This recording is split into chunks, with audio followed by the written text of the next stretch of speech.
जितने बच्चे ये कहते हैं ना क्लास छोड़ दो बस करो, 200% गारंटी है उनका सिलेक्शन नहीं होगा। 12th के साथ तो नहीं होने वाला। कंपटीशन बहुत टफ है, अभी तुझे पता नहीं है। मैं तुझे डराना नहीं चाहता। जब तू अगले साल पेपर देने जाएगा ना नीट का, तेरे साथ 22 लाख लोग बच्चे बैठे होंगे, 22 लाख।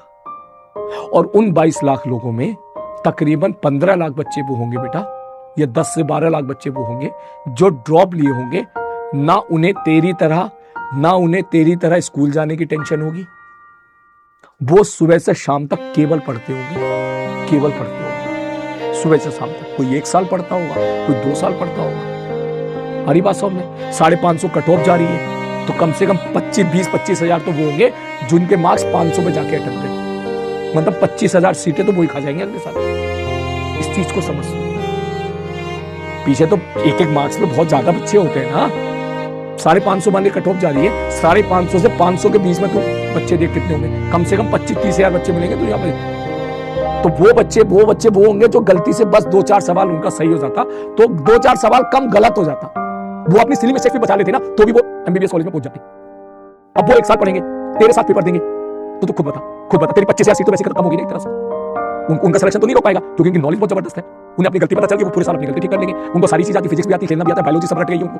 बायोलॉजी जो ऑलमोस्ट मार्क्स बढ़िया स्कोर कर लेते, बस सिली मिस्टेक 2-4 सवाल, 2 सवाल उनको हर सब्जेक्ट में कम गलत करने। फिजिक्स में 2 कम कर दे गलत, बायोलॉजी में 2 कम कर दे, केमिस्ट्री में 2 कम कर दे, 8 सवाल कम गलत हो गए, 40 नंबर कम हो गए। जो 510 के आसपास आ रहा है फटाक से पहुंच गया 550 एमबीबीएस के करीब पहुंच गया, एमबीबीएस मिल गया उसको। तो तू ये तो नहीं समझ रहा।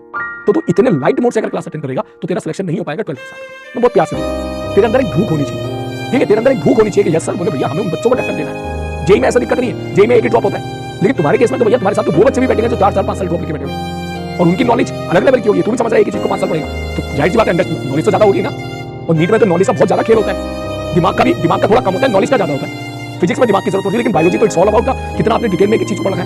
तो मैं आपसे ही बात बोलूंगा, इन दैट केस कोई अगर इस तरह की हरकत करता है ना, तो बेटा तू ये मान लेना कि तेरा सिलेक्शन नहीं, ये श्योर है, क्योंकि ये सच है। मैं तुझे फॉल्स होप नहीं देना चाहता, झूठी उम्मीद देके मैं तुझे नहीं बोलना चाहता। और अगर सिलेक्शन नहीं होगा तो फिर पढ़ क्यों रहा है? उससे बेटर है तू पढ़ ही मत, तू मस्ती कर ले, मूवी देख ले, परिवार के साथ वक्त बिता ले। अगर तुझे जबरदस्ती पढ़वाया जा रहा है तो पेरेंट्स को बोल दे मेरा मन नहीं करता पढ़ने का, मैं कुछ और लाइफ में करना चाहता हूं, तो वो कर ले। लेकिन जबरदस्ती पढ़ के कोई फायदा होने वाला नहीं है। 1.5 घंटे की क्लास में बस करो छोड़ दो, तुम टाइप करना शुरू कर देते हो, नहीं होगा सिलेक्शन। मैं बता रहा हूं तुझे, इस चीज का ध्यान रखिएगा। और बाकी जो पढ़ने वाले बच्चे बेटा बस ऐसे ही पढ़ते रहो, बहुत अच्छा जाने वाला है, ठीक है? ऐसे ही पढ़ते रहो, मुझे पूरा